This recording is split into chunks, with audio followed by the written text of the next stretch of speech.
Olá, meus amigos do esporte de todo o Brasil. Vai começar a temporada 2019 da Fórmula Indy. Muita emoção nesse ano de 2019, não é, meu caro Celso Miranda? Pois é, Eduardo Vaz. Esse ano promete muita emoção na categoria. A gente está de olho para trazer as informações todas da Fórmula Indy aqui com você. Bom, é verdade. Bom, e é sobre a sugestão do experiente, do campeão Scott Dixon, buscar uma terceira equipe, uma terceira montadora para a temporada.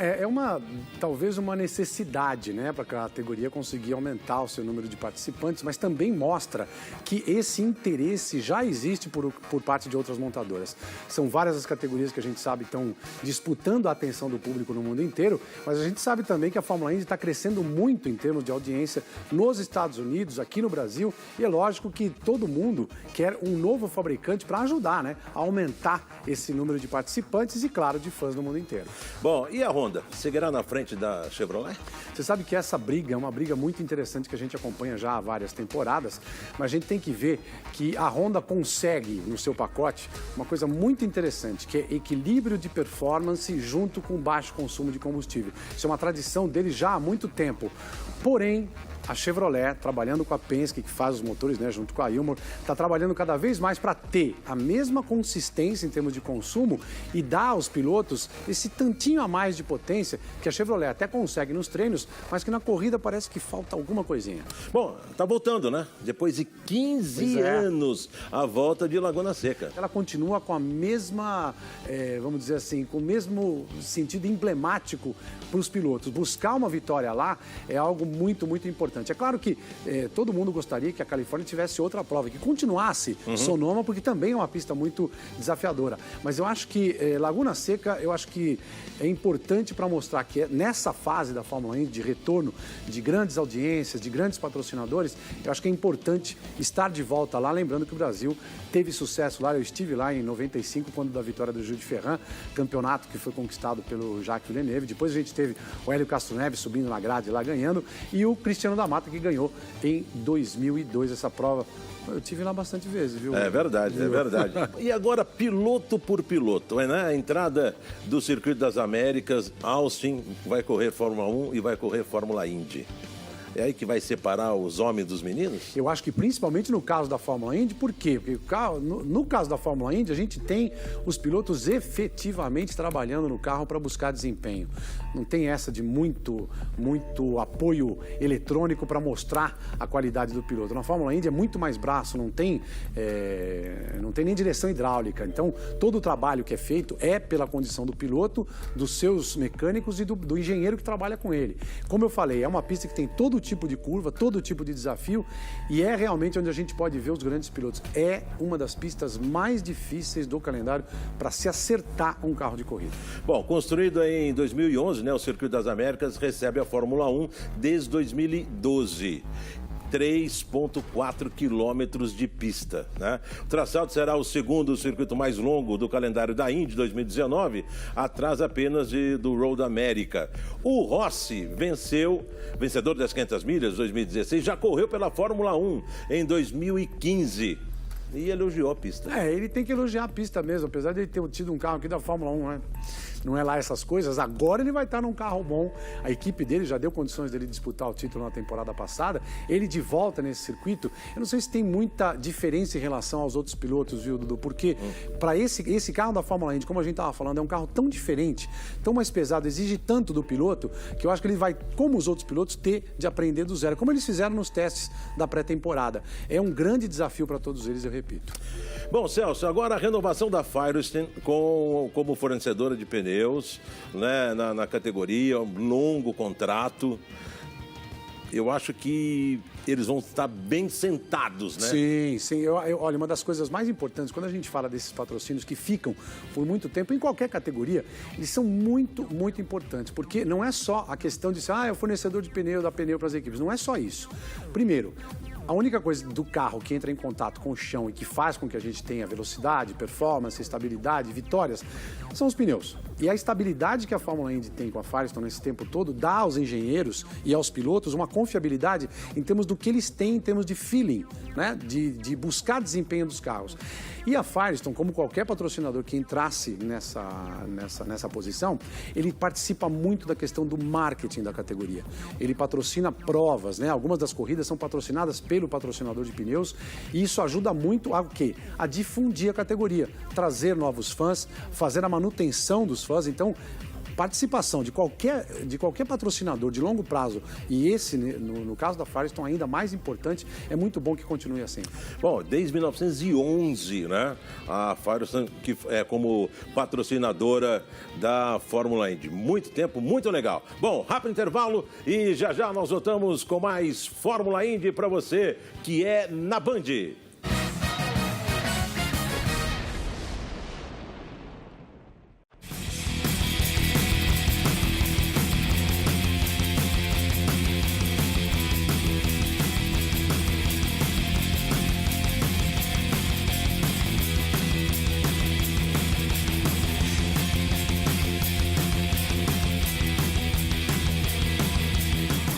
Scott Dixon é o campeão da temporada 2018. Para fazer história, Scott Dixon. Muito bem, estamos de volta e agora vamos falar de Scott Dixon, né? Ele que foi campeão, ele que ficou embaixo de 3 carros, conseguiu dar ré e foi numa prova, né? Então, o que você acha que acontece esse ano? Eu acho que esse ano a gente vai ter de novo, né, essa coisa do neozelandês que sabe trabalhar em longo prazo. Ele sabe que temos pilotos jovens, ele vai estar do lado de um piloto que eu considero um dos melhores estreantes da categoria, o Rosenqvist. Promete botar muita pressão no neozelandês, mas a pré-temporada do neozelandês, ele mostrou muito todo o seu foco. O jeito que ele se dedicou à família e mesmo assim se dedicou na preparação física, vocês podem ter certeza que ele volta com a mesma vontade de continuar a ser um cara dominante. Essa é a cabeça dele, essa é a formação dele e ele continua tendo essa capacidade, né? Trabalhar por uma temporada inteira. Então fez uma boa pré-temporada, continua com a estabilidade de um grande time que é o time Ganassi e agora é empurrado, vamos dizer assim, né, entre aspas, por um jovem piloto que já mostrou sua competência. Bom, e o Scott Dixon, né, que tem um novo companheiro, pois é, né, nessa temporada, que é o sueco Felix Rosenqvist. Esse Felix Rosenqvist, ele tem uma história de grandes participações nas categorias de base. Ele veio da Fórmula E, né, a participação mais recente dele. Mas ele teve grandes trabalhos feitos na Fórmula 3, quando ele inclusive ajudava jovens pilotos que estavam chegando a se formar na categoria. Ele é um cara contratado para ser vencedor lá na Fórmula 3, então ele sabe lidar com pressão. E olha, Dudu, não tem time que pressione mais os seus pilotos do que o Chip Ganassi. Ele, Chip Ganassi, e todo o time, porque é um time vencedor que dá estrutura e condições do piloto disputar título. Por isso, por exemplo, a gente viu o Ed Jones, que não conseguiu vingar, não conseguiu ficar. É muita pressão ali naquele time. Mas eu acho que esse sueco tem condições de ficar no time e ajudar, inclusive, ao Scott Dixon a se manter como piloto para disputar título. Bom, e agora vamos falar do vice-campeão Alexander Rossi, que andou atropelando, andou fazendo umas coisas meio diferentes, né? Na temporada passada. O que você acha que vai acontecer esse ano? Isso que você descreveu fala bem do temperamento do piloto, né? É um cara também que tem o pavio curto, vamos dizer assim. Mas é um cara muito bom. Ele tem uma formação muito boa, ganhou campeonatos nas categorias de base. E isso mostra, né? Até o vice-campeonato que ele conquistou no ano passado, mostra toda a competência dele. É um cara que sabe também suportar pressão, está num time vencedor. É um time que vai ter muita pressão também, porque tem vários outros pilotos. O próprio Ryan Hunter-Reay, que já foi piloto campeão, né? Também vencedor de 500 milhas de Indianápolis. Tem o Zach Witt, que vai estar lá. Tem o filho do dono, né? O Marco Andretti, mas que está quietinho, 31 anos de idade, ele já não... Eu acho que o Marco já não é mais o cara, já virou o fio dele já faz tempo. Mas eu acho que no caso especificamente do Alexander Rossi, por ter um time tão grande, ele é um cara muito focado e eu acho que, de novo, vai entrar na briga pelo título. E o Zach Witt, o que você me diz dele? Mais um jovem piloto, é atração, só que a gente tem que lembrar, num time como esse, com tantos bons pilotos, né, e ex-campeões, inclusive, eu acho que para ele vai sobrar, não sei se o equipamento que ele precisa para ser um piloto vencedor. Talvez ele tenha, nesses bons nomes, nesses grandes nomes em volta dele, ele tenha espaço para mostrar sua competência e ir crescendo. Não espero dele grandes resultados, não. Bom, a Andretti terá um carro extra esse ano nas 500 milhas, né, de Indianápolis. Eu acho que a Andretti é um time daqueles aí que a gente pode chamar assim, uma grande empresa que tem os seus pilotos, consegue seus patrocinadores, porque tem dois jeitos de fazer negócio em esporte a motor. Ou você monta o seu time, traz os seus patrocinadores e contrata os pilotos, ou você monta o time e aluga os carros para os pilotos, né, que muita gente faz. No caso da Andretti, ela faz os dois negócios. E esse quinto carro é para quem tiver grana para correr essa prova. Inclusive... É o Conor Daly, né? Que vai, é o Conor Daly. Conor Daly já está correr. marcado para correr nesse carro. Agora, o interessante é que essa possibilidade, né, só é realmente para uma grande empresa. Porque você tem que formar todo o time para trabalhar para esse carro numa prova tão importante e difícil como as 500 milhas de Indianápolis. Bom, e agora vamos falar um pouquinho do Will Power, né? E já foi campeão, foi terceiro colocado ano passado. O que você finalmente ganhou as 500 milhas de Indianápolis, né? Que era o que ele mais queria. Aliás, todo piloto, né? Você falar o que ele quer, ganhar campeonato em Indianápolis, o cara fala, não, eu quero ganhar em Indianápolis. O Will Power tirou um peso da cabeça, mas eu acho que no time da Penske talvez ele esteja saindo fora do momento, ele já esteja, né, numa fase que não é para ser campeão, eu acho pelo menos. Ele e o Simão Pagenaud, no time específico da Penske, eu acho que o Will Power vai sofrer uma pressão um pouco maior nesse ano e o Simão Pagenaud. Como eu falei, vocês estão vendo aí, ganhou 500 milhas de Indianápolis, vai vir muito mais tranquilo, mas ele é um piloto que já passou, a gente lembra aí de outras épocas, né? Passou perto de ser campeão, sempre faltava alguma coisa em termos de temperamento até nele. Eu acho que ele vai ter uma prova muito grande, porque o próprio Alexander Rossi, por exemplo, é um piloto que neste ano termina o contrato com o Andretti. E já está assinado para andar nos carros de esportes da IMSA pelo time da Penske, ou seja, o Roger Penske já está de olho no Alexander Rossi. Para uma de duas vagas, ou a vaga desse aí, do Will Power, ou a vaga do francês Simão Pagenaud. Simão Pagenaud é um grande piloto, também já ganhou, mas é um cara que nesse último ano não performou, não teve a performance que todo mundo esperava dele. Então eu acho que esses dois pilotos estão aí sob pressão dentro do time da Penske. Eu acho que quem vai ter um pouquinho mais de folga, Dudu, nessa temporada no time da Penske é o Newgarden. Bom, e o Will Power, 11ª, né, temporada, e mais de 71 corridas, 32 vitórias, 62 pódios, 47 poles, né? Vai para a 11ª temporada com a Penske. Então, é legal você falar esses números para a gente destacar. Tudo isso que eu falei só tem sentido porque ele é um cara que, desde que ele veio para a Fórmula Indy, inclusive isso aconteceu na temporada de 2009, né? Quando tinha aquele problema todo envolvendo o Hélio Castro Neves, aquela possibilidade dele não correr em 2009, ainda bem que ele correu e ganhou as 500 milhas de Indianápolis. Mas essa história que você contou, esse resumo de números do Power dentro da equipe Penske, fala muito da integração dele no time e também comprova isso que a gente fala, da pressão que ele tem por entregar um pouco mais. É um cara muito rápido, é uma referência em termos de velocidade de treino, mas na hora de você ter o que o Roger Penske quer, que é um piloto campeão, ainda falta um pouquinho. Ó, Penske que terá Will Power, Joseph Newgarden, Simão Pagenaud, né, como pilotos, o Hélio, que vai correr pela equipe somente no Grande Prêmio de Indianápolis e nas 500 milhas. Será que vai comer poeira de novo, Celso? Você viu que ficou atrás, né, de Ganassi e Andretti. Essa pressão que eu te falo, que faz com que o Will Power e o Simão Pagenaud estejam na listinha ali, estão na berlim desses meninos. Como eu te falei, Alexander Rossi pode ser um piloto que vai ficar sem equipe para a temporada de 2020. O Roger Penske já está de olho. E a pressão vai ser grande em cima dos dois, você pode ter certeza. Isso vai mostrar muito do caráter deles. Eu acho que o próprio Roger Penske, quando ele tem pilotos bons para fazer esse tipo de escolha, ele sabe colocar as possibilidades dele, dar condições dos pilotos mostrarem do que eles são capazes para cobrar no final. E eu acho que um dos dois dança. E o que fazer? Trocar de piloto somente?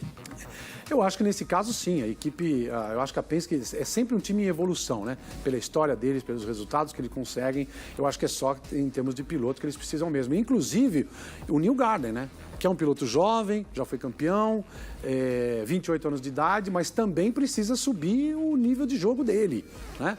É por isso que eu te falo, talvez uma troca de piloto, tirar dois que já estão mais acostumados, o próprio Neil Garden pode subir, porque o Neil Garden, nesse último ano, e em 17 principalmente, ele estava tão tranquilo que ele dominou os outros dois.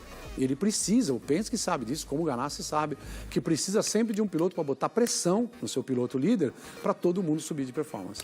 Bom, Celso, o ano passado nas 500 milhas, né, o Elinho tentou, acabou não completando a prova e até uma imagem muito legal, né, ele indo conversar, né, com a sua equipe, com o dono da equipe, pedindo, ó, dá mais uma chance, deixa eu correr 2019 de novo, né? Uhum. E deram essa chance para ele, né? Eu acho que é interessante e importante o Elinho ter essa chance. Ele busca, não é só uma coisa do prazer dele de correr em Indianápolis, não é só prazer para o público, não só brasileiro, hein? O norte-americano também gosta muito de ver o Hélio Castro Neves em ação em Indianápolis, porque ele sempre tem algo a mais para mostrar. Não só pelas 3 vitórias que ele conseguiu, mas pelas grandes performances que ele teve nos outros anos.